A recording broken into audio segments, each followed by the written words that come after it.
Om Shanti. 2 minute परमात्मा को याद करते हुए महसूस करेंगे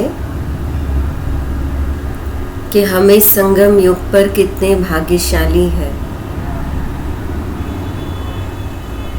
जो विशेष परमात्मा के अनमोल महावाक्य,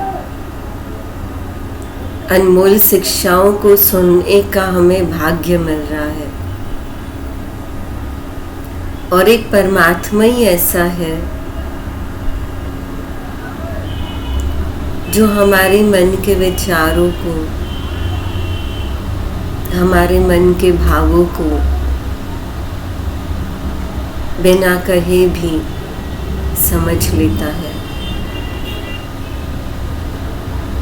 तो ऐसे परमात्मा के महावाक्य सुनेंगे। 15 मार्च के बाबा के महावाक्य है। आज विशेष बाबा ने जो 5 बातें हम अभ्यास में लाएंगे, जो इस आज के दिन महावाक्य में कहीं एक, जैसे सार में कहा, मीठे बच्चे तुम्हें ऐसा परमात्मा बाप मिला है जो बाप, टीचर, सतगुरु तीनों ही एक है। और इसलिए अब भटकना छोड़ सच्ची सच्ची कमाई में लग जाओ, है ना। हमारी सच्ची सच्ची कमाई अर्थात जो आत्मा साथ लेकर जाएगी वो एक ही कमाई है, जो परमात्मा के महावाक्य श्रीमत अनुसार कर्म करते हुए रहती है। और इसको सच्ची कमाई इसलिए कहते हैं क्योंकि ये एक ही सच्ची कमाई है, जो कमाई आत्मा जब शरीर छोड़ेगी तो भी आत्मा साथ लेकर जाएगी। जैसे आज बाबा ने महावाक्य में भी कहा है कि लौकिक में वो जो पढ़ाई आदि करते हैं तो वो पढ़ाई भी एक बार छूट जाती है, नया जन्म लेते तो फिर से नई पढ़ाई पढ़नी पड़ती है। और यहाँ तो हम देखते हैं कि आत्मा जो संस्कार जमा करती है, जो अच्छे कर्म करती है, दान पुण्य करती है, और वो कमाई आत्मा के साथ जाती है। दूसरी बात जो बाबा ने कही है कि नई दुनिया में राज्य करने के लायक कौन बनता है। तो नई दुनिया का अर्थ होता है हमारा बहुत अच्छा फ्यूचर, भविष्य। तो उत्तर है कि जो सर्वशक्तिमान बाप से सर्व शक्तियाँ प्राप्त करते। और एक बहुत अच्छी पॉइंट कही आज बाबा ने कि तुम बच्चे रूहानी वॉरियर्स हो। बाबा परमात्मा तुम्हें श्रीमत देते हैं कि योग बल से तुम विजय प्राप्त करो। तो ये दूसरी पॉइंट है आज पूरे दिन याद रखने की कि हम रूहानी वॉरियर्स हैं। जैसे आजकल युद्ध चलता है तो देश के लिए मरने मिटने वाले सैनिक जो वो युद्ध करते, पर वो बॉर्डर पर युद्ध करते। और हमको इतना बड़ा भाग्य परमात्मा ने दिया है कि हम रूहानी वॉरियर्स, अर्थात हम माया से लड़ने वाले, हम माया पर, रावण पर विजय प्राप्त करने वाले। और इसीलिए हम बहुत सुंदर और भाग्यशाली हैं कि हमको परमात्मा ने ऐसा सुंदर ये मौका दिया है कि हम अपना भाग्य ऊंचे से ऊंचा कर सकें। और इसलिए कहा तुम रूहानी वॉरियर्स हो।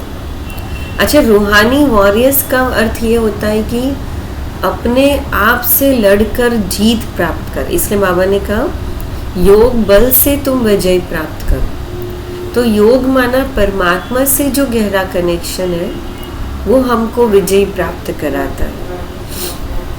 तीसरी बात जो आज परमात्मा ने कही कि तुम शिव शक्तियाँ हो, कि जो इस कलयुग के अंत में रावण पर विजय प्राप्त करती हो। तो रावण का अर्थ होता है आत्मा के अंदर के 5 विकार, और इसी रावण को परमात्मा हमें जीतना सिखाता है। जैसे काम, क्रोध, लोभ, मोह, अहंकार, ये हमेशा हमारी जीत का प्रतीक है। और इसीलिए जब शिव शक्ति का स्वरूप, देवियों का स्वरूप बताते तो उनको दिखाते कि असुर उनके पाँव के नीचे हैं, उनके हाथ में इतने अस्त्र शस्त्र बताते हैं जो इस ज्ञान की शक्ति के प्रतीक है। अगर हम थोड़ा सा अच्छे से सोचेंगे ना, चिंतन करेंगे, तो महसूस होता है। अब देखिए, देवी 9 देवियाँ जिनको शिव शक्ति कहते, तो नवरात्रि के दिनों में कहते 9 देवियों ने युद्ध किया और फिर 10वें दिन हम दशहरा मनाते, अर्थात रावण को जलाते। अब रावण है वो राम की कहानी का यादगार, रामायण का पाठ बताते, और नवरात्रि में तो देवियों को युद्ध करता हुआ दिखाते और देवियों के साथ असुर दिखाते हैं। अब इन दोनों के बीच में क्या कनेक्शन है कि दोनों के बीच में ये कनेक्शन है कि रावण को वही असुर का प्रतीक बताया, और इसीलिए जो शिव शक्तियों की बात है, देवियों की बात है, वो आत्मा का यादगार है कि हम आत्माएं जो है इस संगम युग पर परमात्मा से ये ज्ञान और योग लेकर के शक्तियाँ प्राप्त करते हुए हम अपने अंदर ही अंदर युद्ध करती हैं, अपने आप से लड़ते हैं, क्योंकि जब अच्छे संस्कारों को अंदर डालना हो तो युद्ध करनी पड़ती है। और इसीलिए जब इस युद्ध में हम विजयी होते हैं तो रावण अर्थात हमारी आत्मा की जो कमजोरियां हैं, तो उस कमजोरियों को हम खत्म करते हैं, और इसीलिए 10वें दिन दशहरा मनाते, रावण पर जीत प्राप्त करने का यादगार। फिर चौथा जो बाबा ने एक बहुत अच्छी बात कही कि इस दुनिया में हमको कुछ भी छोड़ना नहीं है। बाबा ने कहा कि हर कर्म बस श्रीमत पर करना है, ये संस्कार पक्का करें। और उसमें कमाई की बात कही कि कदम कदम के ऊपर हमारी सच्ची कमाई कौन सी है, तो फिर उसमें कहा कि अगर हम चाहे यज्ञ सेवा करते, माना सेंटर पर या अन्य आत्माओं की सेवा करते हैं, चाहे हम अपनी स्थूल सेवाएं करते हैं, जैसे लौकिक में भी अगर हम जो जिम्मेवारियां निभाते हैं, ड्यूटी निभाते हैं, अगर वो भी हम एक सेवा समझकर करें तो वो भी आत्मा की कमाई कह सकते हैं। और तीसरा है कि स्व पुरुषार्थ करना, तो ये भी आत्मा की कमाई, माना योग करना कि अपने मन को परमात्मा से जोड़ना, मन को ज्ञान से जोड़ना, तो ये भी आत्मा की कमाई है। तो बाबा ने कहा कि विशेष ये सच्ची कमाई पर अटेंशन देना। और पांचवा जो विशेष कहा कि अमृत वेले, माना सुबह सुबह उठ करके अपने मस्तक में हम स्वराज्य का तिलक लगाए, अर्थात विजय का तिलक लगाए।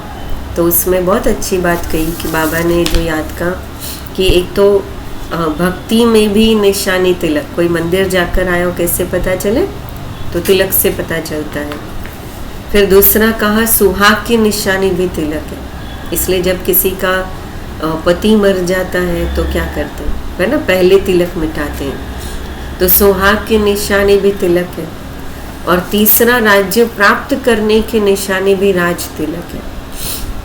और जैसे कहा कभी कोई भी शुभ कार्य अगर सफलता प्राप्त करनी है तो कैसे कि तिलक देते हैं। इसलिए पहले के समय में जब राजा महाराजाएं होते थे और जब उनको युद्ध पर जाना होता था तो तिलक लगाते थे, विजय का तिलक। तो आज परमात्मा ने कहा कि सुबह सुबह उठ करके अपने कार्य की शुरुआत करने से पहले इस विजय के तिलक को, माना परमात्मा की याद की स्मृति और आत्मा की स्मृति, इस विजय के तिलक को हम अपने मस्तक के ऊपर लगाएं और फिर अपने पूरे दिन की शुरुआत करें। और इसलिए आप देखेंगे रोज परमात्मा के ये महावाक्य हमारे लिए वो एक छोटा छोटा स्टेप होता है। जैसे एक छोटे से टॉर्च के कारण भी हम आने वाली मंजिल को तो या पहुंचने वाली मंजिल को नहीं देख पाते, लेकिन हमको जहाँ कदम रखना है वो हमको उजाला देता है वो टॉर्च, कि हम जहाँ कदम रखते हैं वो सही दिशा में है, सही है। तो ये परमात्मा के महावाक्य भी हमारे लिए वो टॉर्च के समान है कि जो रोज़ हम जब इस कलयुग की अंधियारी रात में भटक जाते हैं तो हमें ये रास्ता दिखाते हैं कि हमें कई दिशा में जाना है, मतलब कौन सी दिशा में जाना है, हमें अपने मन को किस दिशा में लेकर जाना है। और इसीलिए परमात्मा को भी हम दिल से धन्यवाद करते हैं रोज़ हमें ऐसे ज्ञान से भरपूर करने के लिए। ओम शांति।